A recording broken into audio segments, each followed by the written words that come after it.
নিযুক্তি পত্ৰ ল'বলৈ অহা সন্মানৰ শিক্ষক শিক্ষয়িত্ৰীসকল আৰু তেখেতসকলৰ লগত অহা পৰিয়ালবৰ্গ, আজি আপোনালোকক দেখি মোৰ মনটো 2012-2017 চনলৈ উৰি গৈছে। কাৰণ এই সময়ছোৱাত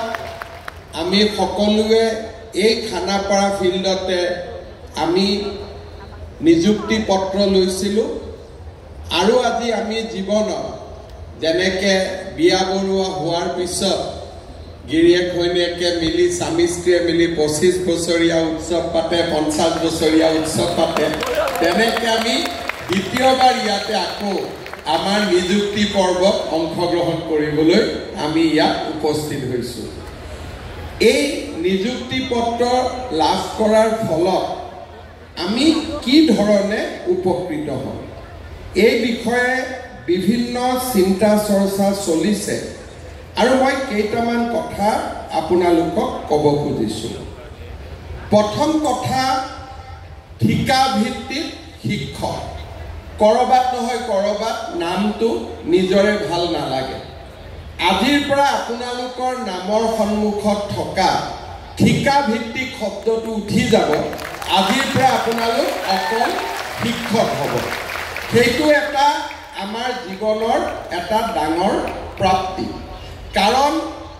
ইমান দিনে কৰবাত নহয় কৰবাত যদি ঠিকা ভিত্তিক শব্দটো আমাৰ সন্মুখত নাথাকিলেহেঁতেন আমাৰ মনটো হয়তো আৰু ভাল লাগিলহেঁতেন। অহাকালি যেতিয়া আমি স্কুলত যোগদান কৰিম, আমি নিজক শিক্ষক হিচাপে যোগদান কৰি মনটো আপোনালোকৰ বহুত পাতল পাতল লাগিব। অহাকালি আপোনালোকে নিজৰ অভিজ্ঞতা মোক নিজে ক'ব, আপোনালোকে নিজে অনুভৱ কৰিব যে জীৱনত এটা ডাঙৰ পৰিৱৰ্তন আহিল।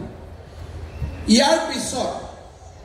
যেতিয়ালৈকে আমি ঠিকাভিত্তিক শিক্ষক হৈ আছিলোঁ, আমাৰ সন্মুখত অৱসৰকালীন আমি কি পেঞ্চন পাম তাক আমি কোনেও নাজানিছিলোঁ।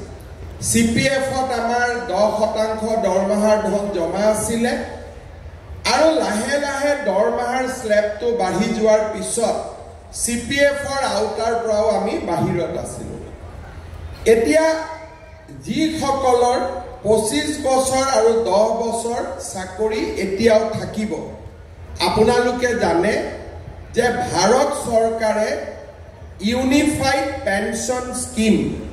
এই পেঞ্চন স্কিম আমাৰ বাবে লৈ আহিছে। এতিয়াৰ পৰা আমি অহাকালিৰ পৰা যদিও UPS অসম চৰকাৰে এতিয়াও গ্ৰহণ কৰা নাই, কিন্তু অহাকালিৰ পৰা আপোনালোক NPS-ত আৰু NPS-ত যোগদান কৰা সকলে অট'মেটিকেলি 1 এপ্ৰিলৰ পৰা আপোনালোকে UPS-লৈকে আপোনালোকে যাবলৈ সক্ষম হ'ব। ইয়াৰ ফলত অৱসৰকালীন জীৱনত যিটো সৰ্বশিক্ষা অভিযানত থকালৈকে যিটো অৱসৰকালীন জীৱনৰ এটা নিশ্চয়তা আমাৰ নাছিলে, এতিয়া আমি বহু পৰিমাণে অৱসৰকালীন জীৱনত এটা নিশ্চয়তা পাবলৈ সক্ষম হ'ম। আমাৰ চৰকাৰৰ ষ্টেট বেংক অফ ইণ্ডিয়াৰ লগত এটা আমাৰ বিশেষ যোজনা আমি চলাই ৰাখিছোঁ, সি হৈছে আপোন ঘৰ। যেতিয়ালৈকে আমি সৰ্বশিক্ষা অভিযানত আছিলোঁ, কোনোবা বেংকে আমাক আপোন ঘৰ যোজনা দিছিলে বা কোনোবাই আমাক দিয়া নাছিলে। এতিয়াৰ পৰা আপোনালোকে আপোন ঘৰ যোজনাৰ অধীনত আপোনালোকে ঘৰ বনাবৰ বাবে ষ্টেট বেংক অফ ইণ্ডিয়াৰ পৰা বিনা মৰ্টগেজত আপোনালোকে লোন ল'বলৈ সক্ষম হ'ব। মই ষ্টেট বেংক অফ ইণ্ডিয়াকো কৈ দিম যে সৰ্বশিক্ষা অভিযানৰ পৰা নতুনকৈ নিয়মীয়া হোৱা শিক্ষক শিক্ষয়িত্ৰীসকলক যাতে আপোন ঘৰ যোজনা আমি যিকোনো ধৰণৰ সুবিধা আমি প্ৰথমে দিওঁ, অগ্ৰাধিকাৰ ভিত্তিত দিওঁ, তাৰ বাবেও মই ষ্টেট বেংক অফ ইণ্ডিয়াক নিজে অনুৰোধ কৰিম। ইয়াৰ পিছত অসম চৰকাৰৰ এটা ডাঙৰ যোজনা যে কিবা কাৰণত আজি যদি চাকৰি কালত আমাৰ মৃত্যু ঘটে, আমি কোনেও আশা নকৰোঁ আমাৰ পৰলোক প্ৰাপ্তি হওক, কিন্তু যোৱা কেইদিনমান আগতে সৰ্বশিক্ষা অভিযানত কাম কৰা ৰনোজ দা কিমান টিচাৰক আমি 5 লাখ টকাকৈ দিছিলোঁ? 55 গৰাকী শিক্ষকক আমি শংকৰদেৱ কলাক্ষেত্ৰত মাতি আনি 5 লাখ টকাকৈ চাকৰি কালত তেওঁলোকৰ মৃত্যু হোৱা বাবে তেওঁলোকক আমি 5 লাখ টকাকৈ আৰ্থিক সাহায্য আগবঢ়াইছিলোঁ। এতিয়া আপোনালোকে চিন্তা কৰক, এই 55 জন শিক্ষকক যদি আমি নিয়মীয়াকৰণ আগতে কৰিলোহেঁতেন, এই 55 জন শিক্ষকৰ পৰিয়ালে সম্পূৰ্ণকৈ নিয়মীয়া শিক্ষকৰ যেনে স্বামী জীয়াই আছে তেনেকে আমি 100% আমি দৰমহা পাই থাকিলোহেঁতেন। কিন্তু আজি তেওঁলোকক আমি মাত্ৰ 5 লাখ টকা আমি আগবঢ়াবলৈ সক্ষম হৈছিলোঁ। অহা 4 তাৰিখে আমাৰ লখিমপুৰত কেবিনেট আছে। সেই কেবিনেটৰ দিনা চৰকাৰী শিক্ষকসকল বা চৰকাৰী কৰ্মচাৰীসকলৰ এই ধৰণৰ দুৰ্ঘটনাত মৃত্যু হ'লে, স্বাভাৱিক মৃত্যু হ'লে আৰু কেইটামান নতুন স্কিম আমি অহা 4 তাৰিখে লখিমপুৰ কেবিনেটত আমি অনুমোদন কৰিম। ইয়াৰো সমান অংশীদাৰ আজি নিয়মীয়া হোৱা শিক্ষকসকলেও লাভ কৰিব পাৰিব। 3% ইনক্ৰিমেণ্টৰ কাৰণে এতিয়াৰ পৰা আপোনালোকে শিক্ষামন্ত্ৰীক মেছেজ দিব নালাগে, মোকো মেছেজ দিব নালাগে। নিজে নিজে বছৰত যেতিয়া বছৰ হ'ব 3% ইনক্ৰিমেণ্ট আপোনালোকৰ লগত নিজে নিজে যোগদান হৈ যাব। ডিএৰ কাৰণে আপোনালোকে মেছেজ দিব নালাগে। আন 10 জন চৰকাৰী কৰ্মচাৰীয়ে যেনেকে ডিএ পাব তেনেকে আপোনালোকে ডিএ পাব। তাৰ বাবে আপোনালোকে কোনো চিন্তা কৰিব নালাগে। আপোনালোকে মনত পেলাওক যে আমাৰ জাৰ্নিটো কেনেকে আছিল। মোৰ আজিও মনত পৰে, ইয়াত ষ্টেট পুল টিচাৰ কোন কোন আছে হাত দাঙকচোন। মোৰ আজিও মনত আছে যে 2016-17 চনত আমি ইয়াতে স্থায়ী নিযুক্তি পত্ৰ দিছিলোঁ টেট উত্তীৰ্ণ প্ৰাৰ্থীসকলক। তেতিয়া এটা কণ্ডিশ্যন আহিছিলে যে এতিয়াৰ পৰা আমাৰ নতুনকৈ নিযুক্তি আৰু নহ'ব, কাৰণ গোটেই শিক্ষকসকলক শেষবাৰৰ কাৰণে টেট এবাৰ দিয়া হ'ব। তাৰ পিছত আৰু আমাৰ ODLও টেট নাথাকিব। এই ধৰণে নতুন নিয়ম আহিছিলে। ষ্টেট পুল শিক্ষকসকলে মোক কৈছিলে যে আমি টেট পাছ কৰি চাকৰি নোপোৱাকৈ থাকি যাম আৰু আমাৰ জীৱন অন্ধকাৰ হ'ব। সিদিনাখন এটা দিনৰ ভিতৰতে আমি সৰ্বশিক্ষাত 12,000 পোষ্ট একে ৰাতিৰ ভিতৰতে আমি ক্ৰিয়েট কৰিছিলোঁ আৰু 12,000 শিক্ষকক আমি পোনে পোনে নিযুক্তি দিছিলোঁ। যোৱা বছৰ 2021 চনৰ ইলেকশ্যনৰ আগত ষ্টেট পুলৰ টিচাৰৰ প্ৰথম কম দৰমহা আছিলে। বাকী চুক্তিবদ্ধ শিক্ষকসকলৰ দৰমহা বেছি আছিলে। 21 চনৰ ইলেকশ্যনৰ আগত একে দিনাখনে ষ্টেট পুল আৰু চুক্তিবদ্ধ শিক্ষকৰ দৰমহা আমি নিয়মীয়া শিক্ষকৰ সমান কৰি পেলাইছিলোঁ। সেই ধৰণে মেটাৰনিটি লিভ, EL, CL আপোনালোকে যদি চাই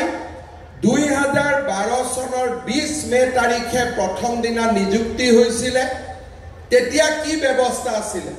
যে দৰমহা আমাক গভৰ্ণিং বডিয়ে দিব, গভৰ্ণিং বডিয়ে দৰমহা দিব, কম দৰমহা দিব। আৰু সেই 2012 চনৰ সেই যাত্ৰাৰ পৰা আহি আজি 2024 চনত আমি সম্পূৰ্ণ নিয়মীয়া শিক্ষকৰ আজি আমি মৰ্যাদা পাবলৈ সক্ষম হ'লো। এটা কঠিন যাত্ৰা আছিল। প্ৰথম যেতিয়া মই 26 মেত নিযুক্তি পত্ৰ দিছিলোঁ, জুলাই আগষ্ট মাহত মোক শিক্ষকসকলে হোৱাটছআপ দিছিলে, ছাৰ দৰমহাটো আমি নাপাওঁ দেখোন, স্কুলৰ হেডমাষ্টাৰ SMCৰ চেয়াৰমেনে চহী নকৰে, তেওঁলোকে আমাৰ নিয়মীয়াকৈ দৰমহাটো নিদিয়ে। আজি সেই যাত্ৰা পথৰ পৰা আৰম্ভ কৰি এতিয়া আৰু মাহৰ 1 তাৰিখে আপোনালোকে নিজৰ দৰমহা নিজে ল'ব পৰা অৱস্থালৈকে আপোনালোকে অহা কালিৰ পৰা আপোনালোকে আহি পৰিব এতিয়া কিছুমানে মোক কৈ আছে যে স্যাৰ 5 বছৰ অভিজ্ঞতা থকা কাৰণে আমি কেইজনমান বাদ পৰি গলো মই শিক্ষা বিভাগক অনুৰোধ কৰিম যে নিয়মীয়াকৰণৰ মানদণ্ড 5 বছৰৰ অভিজ্ঞতাৰ পৰিৱৰ্তে 3 বছৰ কৰি দিয়ক যাতে বাকি সকলেও নিয়মীয়াকৰণ হৈ যাব এখন উদাৰ হৃদয় লৈ যিসকল মাত্ৰ 3 বছৰ কাম কৰিছে সৰ্বশিক্ষা অভিযানত তেওঁলোককো আমি নিয়মীয়াকৰণৰ ব্যৱস্থা ল'ম অহা বছৰৰ ভিতৰত আমি অহা বিত্তীয় বৰ্ষত তেওঁলোকক আমি নিয়মীয়াকৰণ কৰি দিম যিসকল শিক্ষক শিক্ষয়িত্ৰী কিবা কাৰণত আজি আবেদন কৰা নাই মই ভাবো যে অহা কালিৰ পৰা আপোনালোকৰ যিটো মৰ্যাদা হ'ব জীৱনৰ প্ৰতি যি নিৰাপত্তা আহিব এই সকলোবোৰ দিশ বিবেচনা কৰি তেওঁলোকে যদি পুনৰ আবেদন কৰিব খোজে তেওঁলোককো আমি আবেদনৰ পথ মুকলি কৰি ৰাখিম যাতে তেওঁলোকে দ্বিতীয়বাৰৰ বাবে আকৌ এবাৰ নিজৰ জীৱনক লৈ চিন্তা কৰিব পাৰে আপোনালোকে জানে এই পৰ্যায়লৈ অহা পথ যথেষ্ট কণ্টকময় আছিল মই আপোনালোকৰ লগত শিক্ষামন্ত্ৰীয়ে কেইবাবাৰো আলোচনা কৰাৰ পিছত ময়ো আপোনালোকৰ লগত আলোচনা কৰিছিলোঁ তাৰ পিছত এছাম শিক্ষকে আদালতলৈ গ'ল চৰকাৰে যিমান পাৰে আমিও আপোনালোকৰ হৈ মাত মাতি কেইদিনমান আগতে ডিভিজন বেঞ্চৰ পৰা আমি জাজমেণ্ট আনিছিলোঁ যে আমি নিয়মীয়াকৰণ কৰিব পাৰিম জাজমেণ্ট অনাৰ মাত্ৰ 2-3 দিনৰ ভিতৰতে শিক্ষা বিভাগে এই গোটেই কামখিনি কৰি দিবলৈ সক্ষম হ'ল আজি মই বিশেষকৈ চৰ অঞ্চলত 12 বছৰ 10 বছৰ ধৰি কাম কৰি যিসকল শিক্ষক শিক্ষয়িত্ৰী আছে তেওঁলোকক মই আশ্বাস দিছোঁ যে 1/3 কৰি 3 বছৰৰ ভিতৰত মই তেওঁলোকক ভাল জাগালৈকে লৈ আহিম সেই প্ৰতিশ্ৰুতিও মই আজি আপোনালোকক দিছোঁ অহা বছৰ এপ্ৰিল মেত আমি ধুবুৰী সাউথ সালমাৰাত কাম কৰা 1/3 শিক্ষকক আমি আন জিলালৈ লৈ আহিম তাৰ পিছৰ বছৰ 1/3 শিক্ষকক আমি লৈ আহিম তাৰ পিছৰ বছৰ 1/3 শিক্ষকক আমি লৈ আহিম যাতে ধুবুৰী সাউথ সালমাৰাৰ দৰে বিপদজনক স্থানত কাম কৰি থকা শিক্ষকসকলেও এটা জীৱনত ল'ৰা ছোৱালীক পঢ়ুৱাই ডাঙৰ কৰাৰ বাবে তেওঁলোকেও যাতে এটা সুবিধা পাব পাৰে কিমান আছে ধুবুৰী আৰু সাউথ সালমাৰাত কাম কৰি থকা শিক্ষক হাত ডাঙৰ ঠিক আছে যিমানখিনি আছে স্থায়ীভাৱে যিসকলক আজি আমি নিয়মীয়াকৰণ কৰিলোঁ তেওঁলোকক আমি 3 বছৰৰ ভিতৰত উপযুক্ত স্থানলৈ আমি লৈ আহিম আৰু অহা বছৰৰ ভিতৰত এই উপযুক্ত স্থানৰ যিটো ট্ৰান্সফাৰ সেই ট্ৰান্সফাৰৰ প্ৰক্ৰিয়া আমি আৰম্ভ কৰিম শ্ৰদ্ধাৰ শিক্ষক মণ্ডলী ইয়াৰ লগতে আজি আমি এইটো কথাও ক'ব খুজিছোঁ যে ৰাজ্য চৰকাৰে এই বছৰ প্ৰায় 6000 স্কুলত আমি হেডমাষ্টাৰৰ পদ আমি নতুনকৈ অনুমোদন কৰাৰ বাবে আমি সিদ্ধান্ত গ্ৰহণ কৰিছোঁ এতিয়া আজি স্থায়ী হোৱা শিক্ষকসকলেও সেই প্ৰধান শিক্ষক হোৱাৰ স্কুলৰ সিনিয়ৰিটিৰ ভিত্তিত এটা সুবিধা লাভ কৰিব যিটো আপোনালোকৰ বহুজনৰ বাবে যদি চুক্তিবদ্ধ শিক্ষক হৈ থাকিলে আমি হেডমাষ্টাৰ কৰিব নোৱাৰিলোহেঁতেন এতিয়া যেহেতু আপোনালোক স্থায়ীভাৱে নিযুক্তি হ'ল সেই 6000 পদটো হেডমাষ্টাৰলৈকে যাবৰ বাবেও আপোনালোকৰ সুবিধা মুকলি হৈ ৰৈ যাব শ্ৰদ্ধাৰ শিক্ষক মণ্ডলী আজি দিনটো আমাৰ বাবে আন এক লক্ষ্য প্ৰাপ্তিৰ বাবেও এটা স্মৰণীয় দিন বিগত নিৰ্বাচনৰ সময়ত মই সিদ্ধান্ত গ্ৰহণ কৰিছিলোঁ আৰু ৰাইজৰ আগত কৈছিলোঁ যে আমাৰ চৰকাৰ যেতিয়া শাসনলৈ আহিব আমি 1 লাখ যুৱক যুৱতীক নিযুক্তি প্ৰদান কৰিম আজি আমাৰ এই নিযুক্তিৰ প্ৰক্ৰিয়া এই উপস্থিত শিক্ষকসকলক যদি আমি বাদ দিওঁ তথাপিতো আমি 1,389টা সংখ্যাত আমি অৱতীৰ্ণ হ'লো অৰ্থাৎ আমাৰ ৰাজ্য চৰকাৰে গৌৰৱেৰে সৈতে আজিৰ দিনটোত আমি 1 লাখ নিযুক্তিৰ যিটো আমাৰ লক্ষ্য আছিল তাক আমি পাৰ কৰিলো আৰু যদি আজি স্থায়ীভাৱে নিযুক্তি পোৱা 23,955 জন শিক্ষকক আমি যদি হিচাপত লওঁ তেতিয়ালে 2021 চনৰ পৰা ৰাজ্য চৰকাৰৰ আমাৰ কৰ্মচাৰীৰ সংখ্যা 1,24,345 জন চৰকাৰী কৰ্মচাৰী লিপিবদ্ধ হ'ল যোৱা স্বাধীনতাৰ পিছত 78 বছৰ পাৰ হৈ গ'ল কোনো চৰকাৰে আজিলৈকে কেতিয়াও একেলগে 1 লাখ নিযুক্তি দিবলৈ সক্ষম হোৱা নাছিল আজি আমাৰ চৰকাৰখনে সেই সোণখেৰীয়া যাত্ৰাও অতিক্ৰম কৰিবলৈ সক্ষম হ'ল মই আশা কৰোঁ যে এই ধৰণে অসমৰ যুৱক যুৱতীৰ আশা আকাংক্ষা পূৰণৰ হকে আমি নিৰন্তৰ গতিত কাম কৰি যাব পাৰিম আৰু ৰাইজৰ আশীৰ্বাদত এই ধৰণে আমি আগুৱাই যাবলৈ সক্ষম হ'ম আজিৰ এই দিনটোত অসমৰ যুৱক যুৱতী সকললৈ 1 লাখ নিযুক্তিৰ সংখ্যা পাৰ হৈ যোৱাৰ এই স্মৰণীয় মুহূৰ্ত মই সকলোলৈ অভিনন্দন জনাইছো আৰু অহা বছৰৰ ভিতৰত নতুনকৈ আৰু 50,000 চৰকাৰী চাকৰি দিয়াৰ প্ৰচেষ্টাত আমি অৱতীৰ্ণ হ'ম শিক্ষা বিভাগ আৰক্ষী বিভাগ এডিআৰই এই ধৰণে আমি আৰু নতুনকৈ 50,000 চৰকাৰী কৰ্মচাৰীক নিযুক্তি দিয়াৰ বাবে আমাৰ যে লক্ষ্য সেই লক্ষ্যত আমি জপিয়াই পৰিম অসমৰ জাতীয় জীৱনত এনে সুন্দৰ 5টা বছৰ কেতিয়াও আমি দেখা পোৱা নাছিলো যিটো 5টা বছৰত এটকাও ঘোষ নিদিয়াকৈ চৰকাৰী চাকৰি পোৱা এটা ডাঙৰ মাইলৰ খুঁটি আমি অসমৰ জাতীয় জীৱনত স্থাপন কৰিবলৈ সক্ষম হ'লো 2013 চনত মোৰ মনত আছে যে আমি প্ৰথম টেট শিক্ষকৰ নিযুক্তিৰ প্ৰক্ৰিয়া আৰম্ভ কৰিছিলোঁ তাৰ আগতে অসমৰ শিক্ষক নিযুক্তিৰ যিটো ব্যৱস্থা সেই ব্যৱস্থা কলুষিত আছিল পংকিলতাৰে পৰিপূৰ্ণ আছিল যেতিয়া টেট শিক্ষকক নিযুক্তি দিবলৈ শিক্ষা মন্ত্ৰী হিচাপে মই বলিষ্ঠতাৰে আগবাঢ়িছিলো তেতিয়া মোৰ লগত মোৰ ৰাজনৈতিক সমৰ্থনো নাছিল নিজৰ চৰকাৰখনৰ ভিতৰতে মই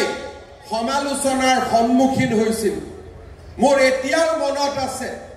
2012 চনত যেতিয়া টেট শিক্ষকৰ নিযুক্তি দিবলৈ আমি সিদ্ধান্ত লৈছিলো দিল্লীৰ পৰা সেই সময়ত জমিয়তৰ অধ্যক্ষ মৌলানা আসাদ মাদানী গুৱাহাটীলৈ দৌৰি আহিছিল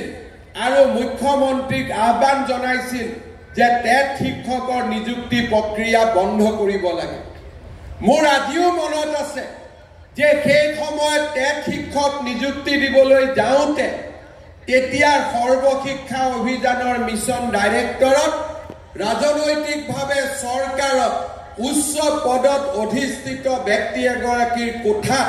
কান্দিবলগীয়াৰ পৰিৱেশ হৈছিলে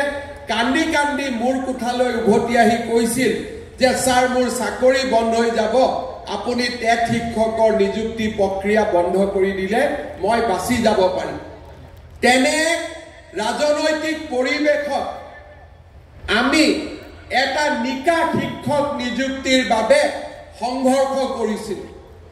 শ উচ্চ ন্যায়ালয়ৰ গোচৰ আমি একেলগে এবছৰৰ ভিতৰত আমি ফাইট কৰিছিল সুপ্ৰিম কোৰ্টলৈকে গৈ গুৱাহাটী হাই কোৰ্টৰ প্ৰায় 500টাতকৈ অধিক গোচৰ একেলগে আমি নিষ্পত্তি কৰি আনিবলৈ সক্ষম হৈছিল যেতিয়া টেট শিক্ষকৰ নিযুক্তি হৈছিল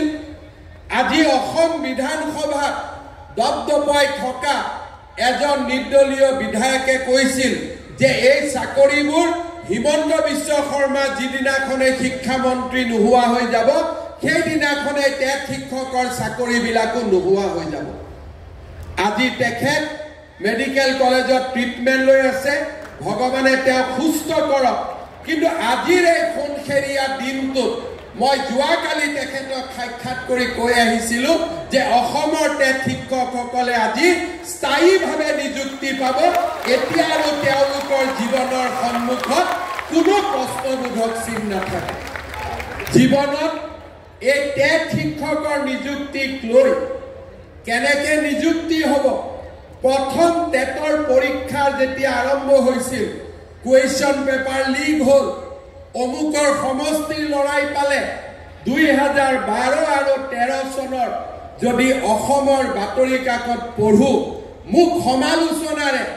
মোক জীৱন দুৰ্বিষহ কৰি দিছিল কিন্তু আজি 10টা বছৰ পিছত থিয় হৈ মই গৌৰৱ অনুভৱ কৰোঁ যে এতিয়া অসমৰ পিছপৰা গাঁৱৰ মানুহে কয় যে ছাৰ আমাৰ স্কুলত এজন টেট শিক্ষকক নিযুক্তি এয়া হৈছে অসমৰ শিক্ষা জগতৰ এক নৱজাগৰণৰ সময় আছিল 2011, 12, 13 ৰাজনৈতিকভাৱে যথেষ্ট কষ্টৰ সন্মুখীন হৈও কেইটামান কথা মাত্ৰ মই আজি অনুকিয়ালো সেই সময়ৰ গোটেই ৰাজনৈতিক পৰিৱেশ কণ্টকময় হোৱাৰ সত্ত্বেও শিক্ষা মিত্ৰ আদিৰ প্ৰচণ্ড আন্দোলনৰ মাজতো সকলোকে লগত লৈ সকলোৰে সমস্যা সমাধান কৰি অসমৰ শিক্ষা জগতত আমি এক নৱজাগৰণৰ আমি আৰম্ভ কৰিছিলোঁ আজি মই গৌৰৱ অনুভৱ কৰোঁ যেতিয়া শিক্ষামন্ত্ৰী ডাঙৰীয়াই মোক কয় যে মুখ্যমন্ত্ৰী মহোদয় সকলোকে টেটৰ শিক্ষক লাগে আজি অসমৰ হিন্দু মুছলমান খ্ৰীষ্টিয়ান সকলো জাতি উপজাতিৰ লোকে গাঁও চহৰ নগৰৰ সকলো জাতি উপজাতিৰ লোকে আজি টেট শিক্ষকক বিচাৰে মই কেতিয়াও টেট শিক্ষকক ৰাজনৈতিক শক্তি হিচাপে নিৰ্মাণ কৰা নাছিলোঁ মই মাত্ৰ তেতিয়াৰ পৰা এটাই কথা কৈছিলো যে আমাৰ টেট শিক্ষকসকল বিকশিত অসমৰ সেনানী হ'ব আৰু আজি সেই কাৰ্য আজি সেই কাম আজি আমি নিজে লক্ষ্য কৰিছো দুই এজনক বাদ দিলে অসমৰ টেট শিক্ষকসকলৰ সাধনা আৰু শিক্ষা জগতক উন্নত কৰিবৰ বাবে অসমৰ টেট শিক্ষকসকলে লোৱা প্ৰচেষ্টাক সকলোৱে আজি ভূয়সী প্ৰশংসা কৰে আমাৰ শিক্ষা জগতখন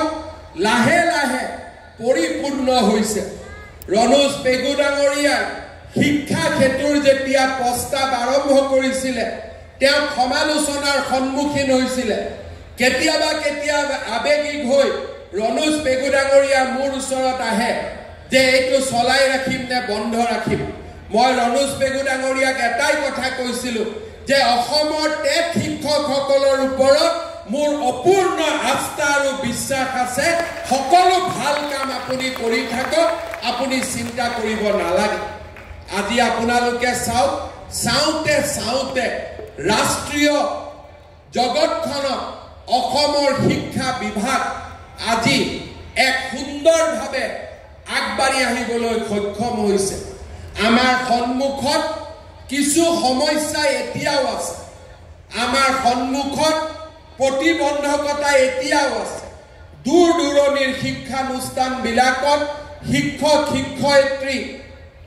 উপলব্ধ কৰাৰ সমস্যা এতিয়াও আছে এইবাৰ আমি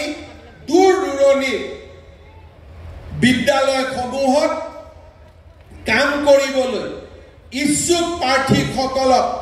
আমি এটা সিদ্ধান্ত লৈছো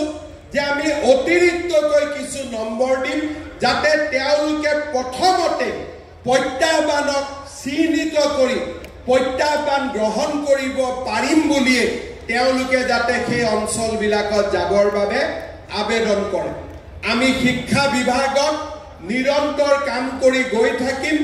আৰু মই বিশ্বাস কৰোঁ 2012-13 চনত আমি আৰম্ভ কৰা এই সুন্দৰ সোণোৱালী যাত্ৰাই আমাক ইস্পিত লক্ষ্যলৈ লৈ যাব। আজিৰ এই পুনৰ এই পবিত্ৰ দিনটো আমি আকৌ এবাৰ একেলগে সমবেত হৈছোঁ। মই আপোনালোকৰ জৰিয়তে